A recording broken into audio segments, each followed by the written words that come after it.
es el maestro Raúl González Lezama. El maestro cursó sus estudios de la licenciatura en Derecho por la Facultad de Derecho de la Universidad Nacional Autónoma de México y la licenciatura en Historia por la Facultad de Filosofía y Letras también de la UNAM, donde también realizó el posgrado en Historia. Ha desarrollado su actividad profesional en el Archivo General de la Nación, donde ocupó las jefaturas de procesos técnicos, Centro de Referencia y Organización Documental del siglo XIX y siglo XX, y en el Instituto Nacional de Migración, que se hizo cargo de la creación del archivo histórico de esa institución. Es autor de numerosos artículos y de libros, como El 5 de Mayo, Las Razones de la Victoria, Voces Insurgentes, Declaraciones de los Caudillos de la Independencia. Ambos títulos publicados aquí en el INERM, entre otros que ha publicado. Actualmente es director de este instituto como investigador. Y el día de hoy nos presentará la ponencia Manuel Losada y su contexto histórico. Muchísimas gracias. En nombre de la doctora Galeana, le damos la más cordial bienvenida, maestro Raúl González Lezama.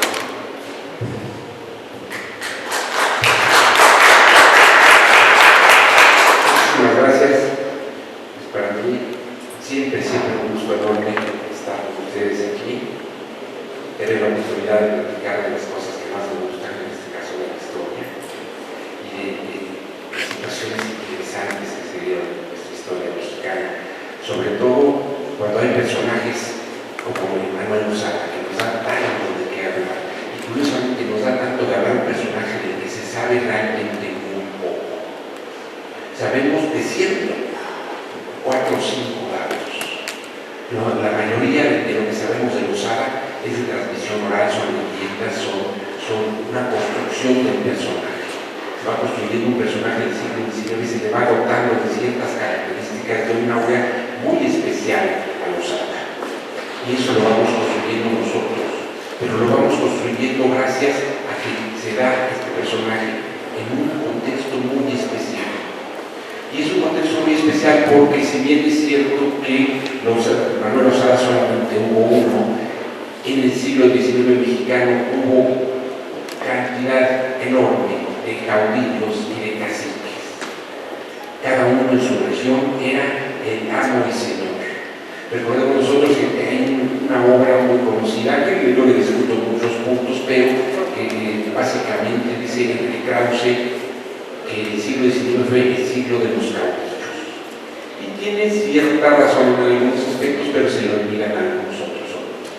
Y sobre todo se le olvida que explicar el por qué surgen estos caudillos. De repente él habla y dice, está Vidal en Nuevo León, y él hacía esto y aquello. Está Juan Álvarez en el actual estado de Guerrero. Pero ¿por qué en el siglo XIX se dieron tantos hombres de estas características? Y cada uno tenía su toque personal, su forma de ser, su propia forma de ser caudillo, debido a su región, a su contexto histórico. Y es más o menos lo que vamos a intentar hacer aquí, explicar por qué nace un Manuel Losada y por qué tiene esas características que tiene. Y sobre todo por qué lo vamos empezando a recrear nosotros. Vamos a hacer rápidamente un recorrido biográfico de Losada y luego vamos a ver en cada uno de esos puntos cuál era el contexto histórico que produce esa acción determinada en la vida de Losada. Bueno, pues nace en San Luis, Coahuila, el año de 1828. Es hijo de Norberto García y Cecilia González. Y ahí es donde el primer hijo que nos da. Sus padres eran García y González. ¿De dónde sale Losada? Bueno, él queda huérfano de padre a temprana edad y es adoptado por un tío suyo, José María Losada. No sabemos, fíjense, para que vean ustedes las dimensiones de la ignorancia sobre personas de los datos cielos. Todo el mundo sabe que fue adoptado por un tío al cual en agradecimiento adopta su apellido y adopta el apellido Losada. Pero no sabemos de qué rama de su familia es ese tío. si es paterno o es materno. Así de profundo es nuestra ignorancia de los detalles finos del personaje. Pero el caso es que Losada se cría gracias a la ayuda de ese tío y comienza, como todos los jóvenes de esa época, de la zona rural, comienza a trabajar en una hacienda. Y va a trabajar en la hacienda de San José de las Mojadas. El dato es importante de dónde va a trabajar Losada. Después pasa a ser vaquero en la hacienda de Cerro Blanco, que es propiedad de Pantaleón González. Y ahí nuevamente entra la leyenda. Se dice que Losada, siendo un joven peón, se enamora perdidamente de Dolores, la hija del patrón, y ella le corresponde. Pero dada la diferencia de rangos, pues no podía aspirar a su mano, así que se la roba. Y esto es leyenda, es transmisión oral, no se sabe si es cierto o no. Pero da pie a decir que como se robó a la muchacha, es perseguido por primera vez. Recuerden estos detallitos porque luego los vamos a comparar con otros personajes que curiosamente vemos una similitud en sus vidas, que nos da después más nortes de lo que nosotros creemos que son las personas de la construcción que hacemos de las personas. Bueno, pues entonces se roba a la chica, lo agarran y lo mandan a la cárcel. Sale de la cárcel y regresa a su pueblo y se vuelve a llevar a la muchacha. Estamos hablando del año ya 1850. Dicen que nuevamente mandan tras él a la policía. Y en pues no lo encuentran a Losada, y se le ocurre un señor que se llamaba Simón Mireles. Se le ocurre que la mejor manera, que la mejor manera de encontrarlo es presionando a su mamá. Entonces toman presa a la señora y dice que públicamente la bofeteó, unos dicen que la bofeteó, otros dicen que incluso le dio de latigazos en la plaza del pueblo. Entonces eso indignó mucho a Losada y al año siguiente va a buscar a Simón Mireles y lo mata. El caso, lo que tenemos es cierto es que sí mata a Simón, pero no sabemos si fue por esta leyenda que nos están construyendo. Y es importante el detalle porque eso no le quita todo el matiz de un asesino sanguinario y lo convierte en un vengador de justicia. Él no quería platicar. Eso es importante. Pasan los años y no pasan los años, sino que inmediatamente al año siguiente, 1852 y 1853, empieza a aparecer el nombre de Manuel Losada en los reportes militares y ya lo anuncian como bandido. Dicen, anda por ahí un Manuel Losada que se dedica al bandidaje. Entonces en los parques militares empezamos a encontrar su nombre. ¿Qué hace? Entra a las rancherías, entra a las haciendas, las asalta, se roba el ganado. Hombre, lo que hace cualquier bandido de la época.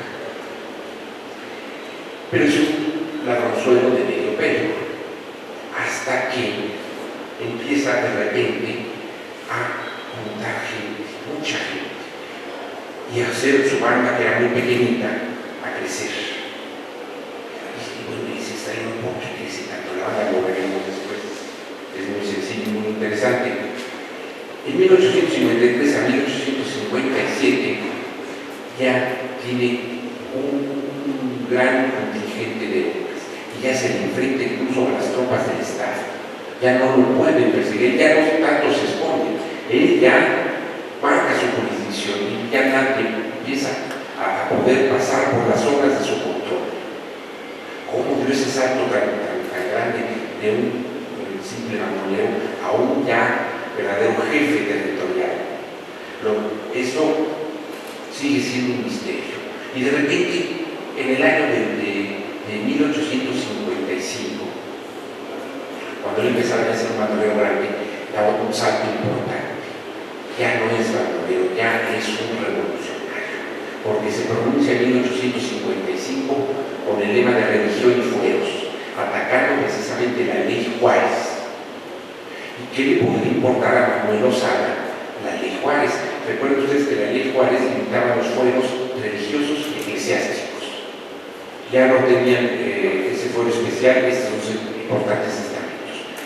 ¿Qué ley no le venía a Lozada la ley Juárez? Pero se pronuncia contra la ley Juárez en ese momento. ¿Tendría algo que ver con las reivindicaciones indígenas? Pues no realmente. Hasta en 1857, Lozada ataca la hacienda de las Mojadas y la reclama como propiedad de su pueblo, del pueblo de San Luis. Y ya da un salto nuevamente, ya no es revolucionario, ya es un analista, un reivindicador de los derechos de su pueblo. ¿Cómo llegó ahí? Todavía no lo sabemos.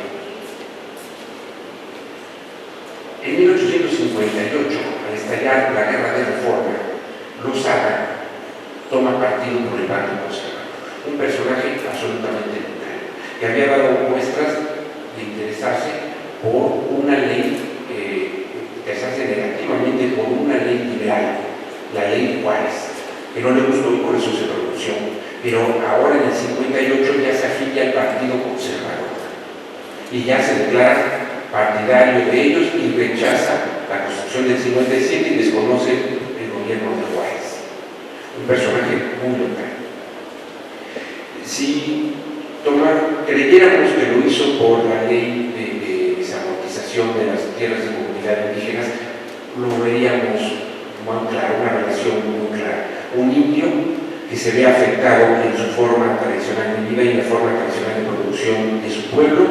Sí, me parece muy lógico que se rebele contra ella, como lo hicieron en ese mismo estado, en el estado de Jalisco, en la delantera parte del estado de Jalisco, se rebelaron en las proximidades de Chapala, también los indios de La Barca y en otras regiones de Jalisco. Ciertos grupos indígenas se rebelaron en contra de la ley de desamortización, pero Lozada no.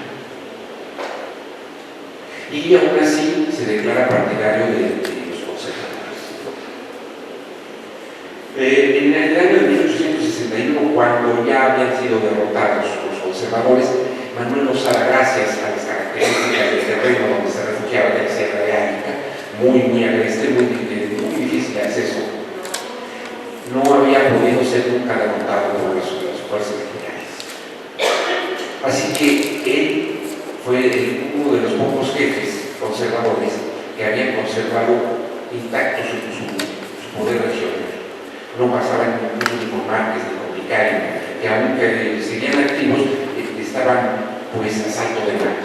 Él seguía controlando su región. Pero para estar más tranquilos y para no meterse en grandes problemas, firma con el gobernador del estado, con Pedro Gasón, un tratado de paz, en el cual se compromete a sosegarse y a no meterse en las líos. Acepta el gobernador, se firma este tratado y está muy tranquilo Manuel Lozada. Pero le dura poco, porque al año siguiente se da la intervención francesa. Incluso se trata en ese momento de atraer a las fuerzas republicanas, de que él era un jefe destacado en su región. Se pensó que sería muy útil contar con él en defensa de la República. Se limita y Lozada rechaza la invitación de la República. No así cuando ya en la vida de la República Mexicana por los franceses empiezan a coquetear con él. Y él se hace de rogar, no se acepta inmediatamente, sino hasta el año de 1864, en los primeros días de enero, que acepta reconocer al imperio. Todavía Maximiliano no había aceptado la corona de México, pero ya se había establecido como forma de gobierno el imperio. Y Lozada lo acepta. Entonces tenemos aquí una situación interesante de qué le podría ser atractivo a un cacique indígena pertenecer al imperio o reconocerlo como una forma de gobierno para su país. Todavía no podemos saber todavía en este momento qué pasa con él. En 1866 Maximiliano lo nombra prefecto político de Nayarit. Ya le había otorgado, le había reconocido el grado de general, le había incluso obsequiado el espada, lo había condecorado con la Orden de Guadalupe. Y esto nos da una anécdota muy interesante, porque cuenta que manda a Maximiliano un mensajero a invitarlo a formar parte del imperio, de su equipo, y para halagarlo le manda la condecoración y le manda un espada. Pues va este emisario buscando la casa de Lozada y ve a un indio que está en ese momento labrando, y le pregunta por la casa del general Lozada. Oiga, disculpe, ¿usted dónde está la casa del excelentísimo señor general don Manuel Lozada? El indio se quita la sombrero y dice: servidor de usted. Pero se va construyendo el personaje, entonces le va construyendo una figura muy especial. Es un hombre que se había luchado en estos momentos contra la ley Juárez, contra la reforma, pero que humildemente regresa a sus raíces, a su esencia, y se vuelve a la tierra. Muy listo Lozada ve que el imperio no va a funcionar si está cayendo. Así que en el año de 1866, al mes de que lo había nombrado prefecto político de Nayarit, se declara neutral. No rechaza el imperio ni acepta la república. Se declara neutral. Dice: yo lo sé, nosotros aquí en Nayarit no sabemos ni para bien ni para mal, no se metan con nosotros. Y entonces se sustrae incluso de todo el contexto histórico que está ocurriendo en ese momento. Dice: nosotros somos neutrales. Y también todavía más inteligente, que en 1867 acabaron de fusilar, 3 días después de que fusilan a Maximiliano, él reconoce al gobierno de la Unión. Envía una carta al presidente Juárez sometiéndose a su gobierno, reconociendo. Y él lo hizo realmente en el momento preciso, porque gracias a él ya no lo iban a perseguir. Obviamente es muy ingenuo pensar que nada más por una declaración tan bella, ¿no? El gobierno federal se olvidó de todo lo de los antecedentes que había tenido este señor y sobre todo su participación con el imperio. Fue una manera elegante también de don Benito de quitarse de problemas, porque sabía que si tenía que someterlo iba a ser muy costoso el nombre sin dinero. Así que don Benito, Manuel Lozada finge que acepta a don Benito, y don Benito finge que se le cree. Y así muy convenientemente quedan en términos pacíficos. Pero por supuesto, esa estabilidad es muy endeble. Y don Benito dice: mira, para que no te moleste el gobierno de Jalisco que te tiene entre ojos, voy a decretar que el 7º cantón de Jalisco, que es Nayarit, es una zona militar independiente de Jalisco, independiente directamente del Distrito Federal. Así que tú dependes de mí y no del gobernador. Solo me vas a responder a mí. Y así se la lleva bastante tranquila. Lozada siente que le dan como luz verde para empezar con su programa agrario.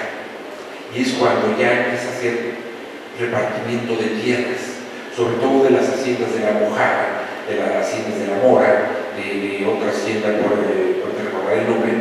Esas tierras que habían pertenecido primigenamente a su pueblo, se las regresa. Él hace un reparto. Pero entonces van mentorando Marcinas y va haciendo crecer su área de influencia y lo va traspasando los límites del 7º cantón de Jalisco. Y entonces ya llega a sobrepasa las fronteras y abarca parte de Zacatecas, parte de Sinaloa. Todas esas zonas fronterizas son zonas de Lozada. Y durante esos años no se mueve una hoja sin el permiso de Manuel Lozada.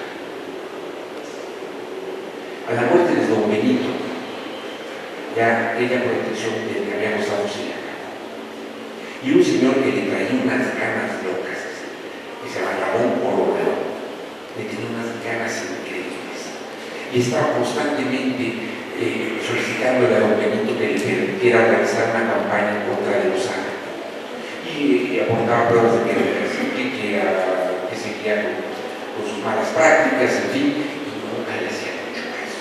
¿Por qué Ramón Corona le traía tantas ganas a Lozada? El caso es que cuando ya no está don Benito, entonces ya empieza a organizar su campaña de gobierno de Corona, empieza a dar informes, empieza incluso a ponerle cuatros a Lozada para que traspase las finísimas líneas que había entre un cacique muy tiránico y un auténtico bandolero. Le dan cuerda para que se apague. Empieza Manuel Lozada a hacer mayores repartos agrarios, pero él quería hacerlo de manera justa. Así que forma comisiones agrarias para que los propietarios de las haciendas y los pueblos indígenas dirimieran sus conflictos y presentaran sus documentos probatorios.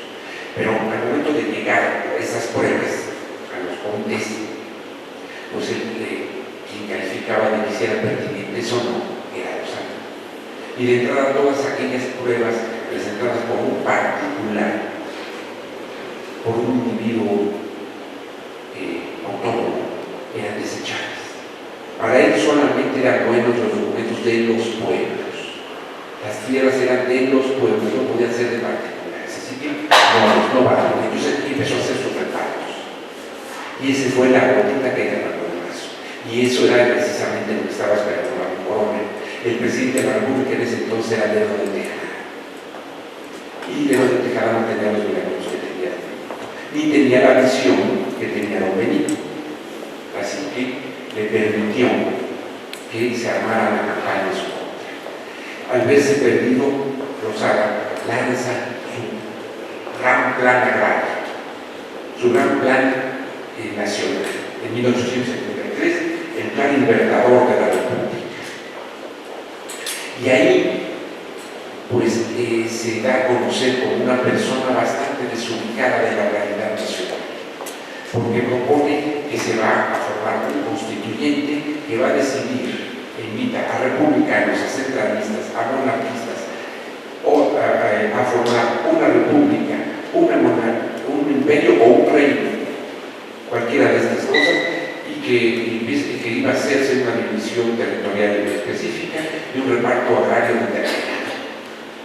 Nadie realmente no le hace eco, pero sí toda la gente de su estado, de Nayarit, logra formar un contingente de 8.000 hombres, que era un contingente enorme, y quiere dar un golpe de fortuna así espectacular sobre Guadalajara.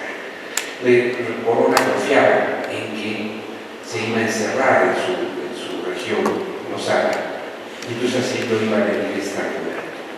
Pero Lozada muy inteligentemente hace lo que nadie está esperando, sale y pues va sobre Guadalajara.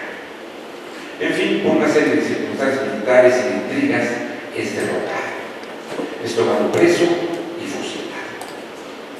Y muere así Manuel Lozada. Pero ven ustedes cómo nos presenta una serie de preguntas interesantes, de contradicciones que no logramos nosotros entender. Entonces, estudiar la figura de Lozada es muy complicado, porque no sigue un patrón tradicional de los caciques y de los caudillos. De entrada, vamos a ver por qué se identificaba Lozada con lo que se identificaba y por qué hacía las cosas que hacía. Y para ello tenemos que ver, esto fue nada más que la gran introducción.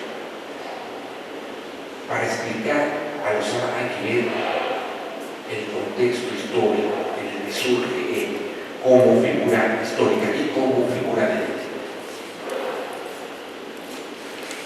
Les decía que nace en 1828 en un pueblo de Nayarit que se llamaba San Luis y que pertenecía a la parroquia de Jalisco, de la región de Jalisco, no del estado de Jalisco, sino de la zona parroquial que se llama Institución a Jalisco. Y en 1814, como dato interesante, se les pide a los curas de la Nueva Galicia que hagan un censo y una breve descripción de sus parroquias, quiénes la componen, cuál es su jurisdicción y sobre todo que describan a la gente que vive en ella. Y dice algo muy interesante este cura. Dice: la mayoría de los habitantes de la población no son indios, pero se dicen indios. Son realmente mestizos, fruto sobre todo de negros y de indios. Este pueblo fue fundado en el siglo XVII por Fray Juan X, trayéndose a los habitantes que vivían en la sierra. De hecho, este pueblo, entonces ven ustedes que ese pueblo no es un pueblo realmente tradicional indígena. Su población no era indígena, pero como dato curioso se decían indígenas. ¿Por qué se decían indígenas si no lo eran? Sobre todo en una época en la que ser indígena era bastante menos peor que ser casta. Pero no era tampoco una de las mejores credenciales. El caso es que se decían ser indios porque los indios de Nayarit, así como los indios de Tlaxcala, tenían un estatus especial dentro de los indios de la Nueva España. Los indios de Tlaxcala ayudaron a la conquista de Tenochtitlan y los indios nayaritas, sobre todo los mexicanos conocidos como los flecheros, ayudaron a la conquista de la Nueva Galicia y por lo tanto estaban exentos de ciertas cargas que tenían en común de los indios, sobre todo el pago del tributo, que era importante. Tenían otra parte ciertos privilegios comerciales pequeños, pero privilegios, y eso era bastante provechoso para ellos. Así que todo aquel que no fuera indio se decía. Y en ese contexto nace Lozada, y nace en un pueblo formado por la corona española, con tierras dotadas por la corona española. No eran unas tierras ancestrales como pudieran darse en otras regiones de México, pero ellos empiezan a construir esa idea de que era así. Y vemos entonces que nace Lozada en un pueblo con una tradición legendaria en el sentido de crear, de vivir en esa leyenda. Y él empieza también a aprovecharse de esas circunstancias. Vemos nosotros, por ejemplo, ¿qué les recuerda a ustedes? Eso se volvió bandido y mató al comisario porque maltrató a su mamá. ¿No les recuerda mucho a ustedes la leyenda de Villa, por ejemplo? Que se hizo malo. Él no era malo. Tuvo que irse al monte porque violaron a su hermana, y entonces pues se vivía salto de mata y vivir fuera de la ley. ¿Y qué creen? Aquí donde estamos nosotros ahorita fue la vecindad donde vivió Chucho el Roto, un señor que pues no era malo, pero que lo obligaron a. Y ven, pues como esos caciques van creando un aurea de cierto que explica sus acciones para justificarse por qué son lo que son, por qué hacen lo que hacen, los obligan, los llevan a ella. Y después se hace bandolero este señor Lozada. ¿Se acuerdan que les dije que empieza a crecer su gavilla, y hacerse grande y de estar bien armados, bien montados? Por una circunstancia económica, pero no la vamos a primero analizar el problema de la tierra. ¿Qué pasa con San Luis? San Luis se funda en el siglo XVII, como les decía, y la corona le da tierras. Y le da las tierras que le dan a todos los pueblos indios formados por la corona. 4 tipos de tierras. El fondo legal, que es el espacio donde se van, los pueblos donde se van a aplicar las casas públicas, las instituciones, el ayuntamiento, las casas comunes. Ese es el fondo legal. Un espacio para su mercado, para su plaza. Se le dota también de ejido. Y este es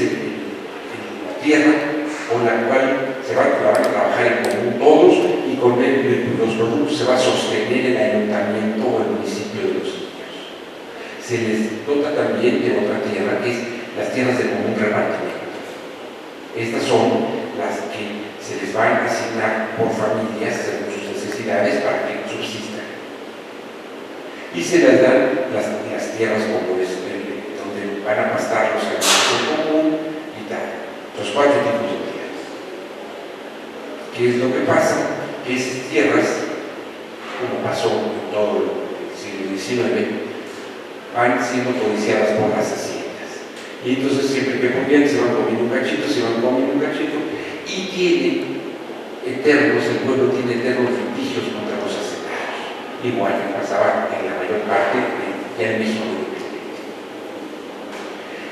Se da un caso muy interesante. ¿Dónde iban estos señores del pueblo? ¿Por quién se quejaban? Se quejaban con el cura. Y el señor cura la hacienda nos está nuevamente queriendo robar nuestra tierra. Y el cura les escribía las grandes protestas al gobernador, al juez de paz, al propio senado para pedirle que no fuera abusivo. Los asesoraba. El pueblo de San Luis empezó a tener litigios con las haciendas colindantes, sobre todo con la Mojada, y siempre acababa perdiendo. Por las razones que todos conocemos, acababan perdiendo el empleo. Pero esto es bastante importante porque va creando una relación entre estos indios con la iglesia. La iglesia fue su defensora. Cuando desde el momento de hoy vamos a elegir el partido, sea liberal o sea conservador, vamos a levantarnos en armas contra la ley Juárez, no lo hacen gratuitamente, lo hacen por 2 razones. La primera de ellas es porque están atacando a la única institución que los había protegido, la iglesia. La segunda razón, la vamos a ver ahorita. El nacimiento y la fortaleza de Rosada se debió también a las circunstancias económicas que estaba viviendo su estado. La región de Nayarit se había visto favorecida desde el siglo XVIII, mediados del XVIII, por la creación del puerto de San Blas, que era una alternativa al puerto de Acapulco y a Mazatlán. Pero por sus características muy especiales, de estar rodeado de tierra de difícil acceso, hacía muy práctico a las personas que se querían dedicar al contrabando que lo pudieran hacer impunemente. Y ahí se establece toda una institución muy interesante, que da nacimiento a unos personajes todavía más interesantes, que para no darle el municipio. La presencia, se trata de la presencia de los changos y los macuaces. Los changos era el apodo que tenían un grupo de comerciantes encabezados por José María Castaños.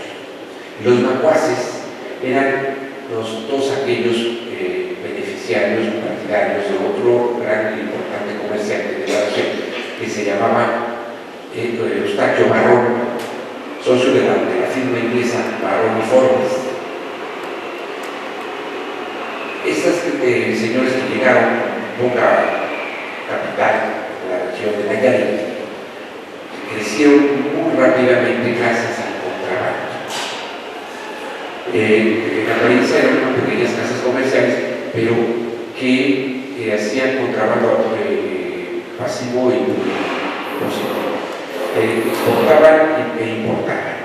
Lo que importaban toda clase de mercancías de Europa y sobre todo exportaban plata, que estaba prohibido exportar la plata no labrada. Y se exportaba así porque el beneficio de la plata resultaba más barato hacerlo en Europa que hacerlo en México. Entonces el beneficio era muy grande. Ganaban de las dos maneras. Recibían la mercancía que venía sobre todo de Asia y también de Europa. La recibían en San Blas, la introducían por San Blas, la distribuían a toda la República Mexicana y esos beneficios no ingresaban a la tesorería nacional. Y eran ingresos gigantescos. y eran tan gigantescos que empezaron a hacer crecer el negocio más, haciendo que con su dinero ellos financiaban a los funcionarios de la aduana. Los funcionarios de la aduana, para poder tomar posesión de su cargo, debían presentar una fianza que era muy grande.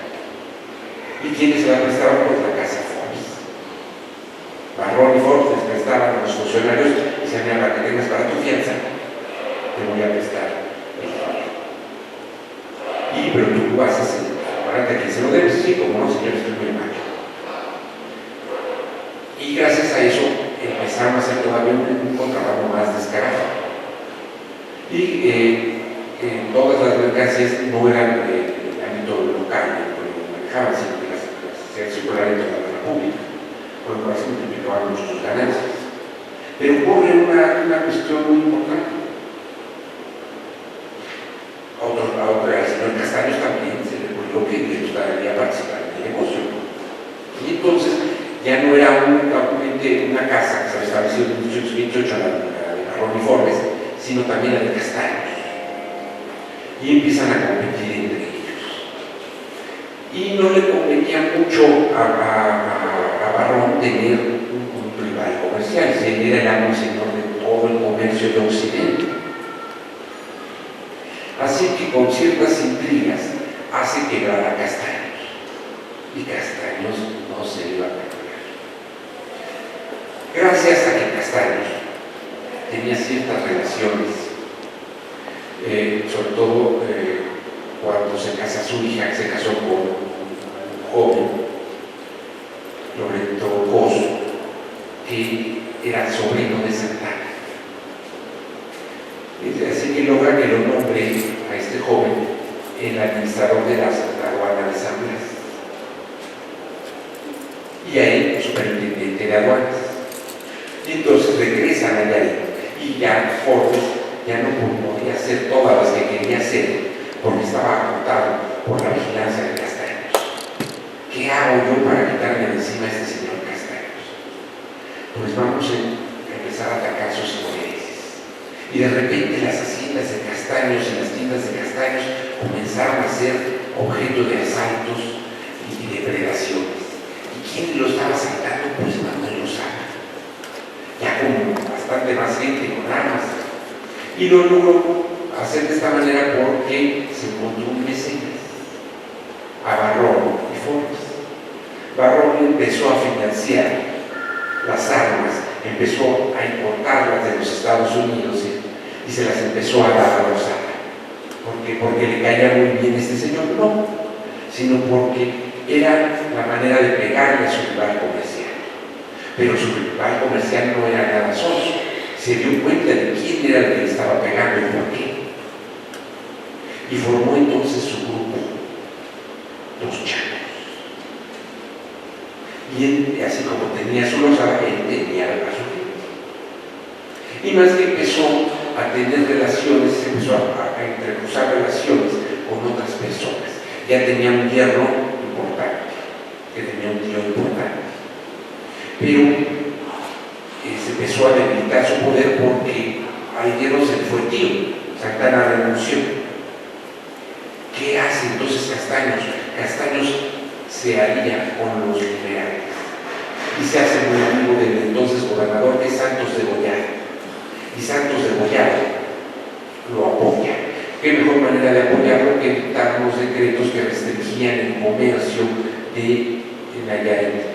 Abolía determinados impuestos que podía evadir muy fácilmente Barrón e imponía otros que no podía evadir. Quitó las alcabalas y decretó un impuesto directo sobre el comercio. Quitó otro pago determinado e impuso otro. Y todos atacaban directamente a Barrón. Y con esos recursos y con el apoyo del gobierno del Estado, se fue armando al grupo enemigo, a los Changos. Y entonces tenemos a los uruguases y a los Changos, que están lidiando entre ellos. Unos son liberales y otros son conservadores. Barrón, son conservadores porque Barrón es partidario de los conservadores. Él siempre había financiado durante la guerra anterior a la guerra de reforma de Santana y después durante la guerra de reforma mientras que el grupo de los changos estaba integrado por liberales. Y uno de estos liberales era un señor que se llamaba Lorenzo Corona, hermano de Ramón Corona. O sea, le digo, ¿por qué esta manía le tenía Ramón Corona a Lozada? Porque su hermano era del grupo opositor a Lozada. Y se empezaron a dar entre ellos muy fuerte. Tanto así que en alguna ocasión llegaron el grupo de los changos a quemar la casa de los negocios de los Barón. Y estaban así contrapunteados de una manera muy fuerte. Y entonces empezamos a ver por qué se declaró se pronunció por religión y fueros Lozada en 1855 por dos razones: por la Iglesia y porque su rival era Santos Degollado, el liberal, y sus partidarios y sus financiadores eran los conservadores. Por eso se pronuncia un indio, una llanita que no tendría ni fu ni fa, se pronuncia él, no Barón, sino Lozada, se pronuncia en contra de la ley Juárez. Y tratan de arrojar a los liberales del Estado para hacer lo que quisieran en su territorio. Posteriormente, Santana se va, empieza la guerra de reforma y se pronuncian por los conservadores. ¿Por qué? Ya sabemos por qué. Porque eran precisamente los que eran partidarios de su forma de vida y de sus ideas. Pero bandazo Lozada abandona a Barón y a Forbes y se convierte, después de haber sido su mercenario, se convierte en su rival. Y esto ocurre porque empiezan a contrapuntearse los intereses de uno y otro. Porque Forbes no tenía otra manera mejor de mentir esos grandes capitales que estaba obteniendo que adquiriendo tierras en el Estado. Y adquiere, precisamente, se le ocurre adquirir la hacienda de La Mojarra, la hacienda que se había quedado con las tierras del pueblo de San Luis. Y entonces ya era un freno para Lozada la existencia de Forbes. Y después de haber sido su patrocinador, se convierte en su rival. Y entonces, el día de marzo de 1857, da el gran salto Lozada. Ya no es el mercenario, ya no es el revolucionario, ya es el agrarista, porque va y toma la hacienda de La Mojarra. En ese momento, propiedad, con un prestador de Barón y Forbes. Entonces, da ese rompimiento de terrenos, pero ya no lo necesitaba. Lozada era lo suficientemente inteligente para darse cuenta que había logrado crecer lo que podía crecer, que ahora lo que tenía que hacer era quitarse del camino al señor Barón. Y empieza precisamente, le conocía todos esos detalles y cómo se había logrado hacer uno de los hombres más ricos de México, gracias a Puerto de San Blas, gracias a los manejos que tenía con el contrabando. Y Manuel Lozada empezó a decir, y empieza a invadir las haciendas aledañas a su pueblo, lo convierte en su centro de operación. Y sobre todo empieza a hacer reivindicaciones agrarias con una bandera muy especial, la de reivindicación indígena. Y ya les dije que esa es una construcción que se hizo, no la hizo él, sino que todo el pueblo a lo largo de su historia habían vivido de ella, habían obtenido ciertas exenciones de impuestos, alegándose ellos cuando en el fondo no lo eran.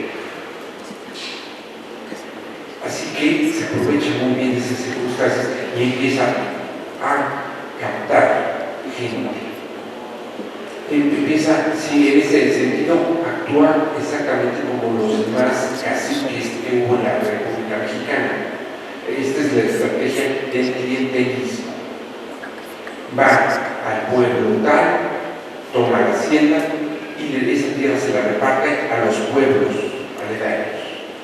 O sea, es una reivindicación agraria. Así que estos pueblos se convierten en deudores de los árabes. Eso se llama el clientelismo. Yo te doy y tú me correspondes a mí. Te conviertes en mi cliente. Y entonces, de ser un banderero ya es ahora un cacique porque es el eje de todos esos compromisos económicos, políticos, que se van generando gracias a las dádivas que les da. Les permite el comercio a los indios, que se beneficien del comercio, del contrabando y del tránsito de mercancías. Y él es el que controla incluso el bandidaje. Aquí no se hace sino lo otro. Y una de las mejores maneras de ir reivindicando tierras es ahuyentando a los propietarios. Aun cuando esta tierra no estuviera en disputa, lo mejor que puedes hacer es reclamar que esta tierra está vacante porque el propietario está ausente. Y la mejor manera de que esté ausente el propietario es asustar. Y entonces se empiezan a dar plagios, se empiezan a dar este tipo de circunstancias que van asustando a los propietarios legítimos de los ranchos y las haciendas. Y eso le permite a los árabes tener más tierra que repartir y va engrosando el número de sus beneficiarios. Por esa razón, Benito no era ningún tonto, sabía que tenía unas redes de relaciones muy bien establecidas en la región y no era conveniente oponerse ni tratar de someterlo. Por eso Maximiliano lo invita. ¿Qué le podría interesar a un austriaco que no creo que supiera nada de él antes de esto?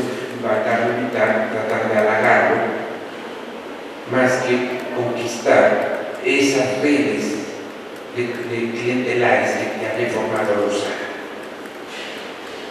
Entonces ahí nos empezamos a explicar, por esto se van dando esas clases de situaciones. Pero también hay que tomar en cuenta que las autoridades de Jalisco fueron también muy propiciatorias de que se dieran este tipo de personajes, porque todo lo que pudieron hacer lo hicieron mal. Todo lo que pudieron aprovechar en su favor lo desaprovecharon.